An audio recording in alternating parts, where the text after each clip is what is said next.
ওয়াল্লাযীনা হুম বিআয়াতি রাব্বিহিম ইউমিনুন।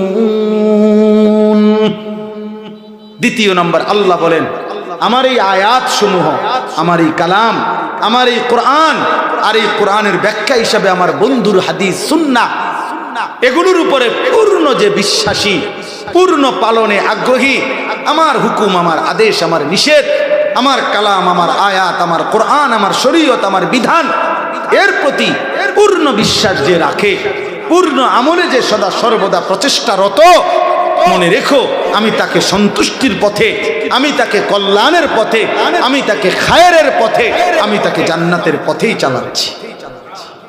কয়টা হলো? তিন। ওয়াল্লাযীনা হুম বিরাব্বিহিম লা ইউশরিকুন। আল্লাহ বলে জীবনের কোনো বেলায়, কোনো বিষয়ে, কোনো আচরণে, কোনো উচ্চারণে, কোনো বিশ্বাসে, কোনো কিছুতে যে এক জাররা শিরিক করে না, না উলুহিয়াতের মধ্যে শিরিক করে, না রুবুবিয়াতের মধ্যে শিরিক করে, না জাত ও সিফাতের মধ্যে শিরিক করে, না ইবাদতের লৌকিকতার মধ্যে শিরিক করে, কোনো কিছুতে এক কথা, যার মধ্যে শিরিক নাই, শিরিক মুক্ত যার জীবন, সে আমার সন্তুষ্টির উপরে পরিচালিত জীবন। কয়টা হলো?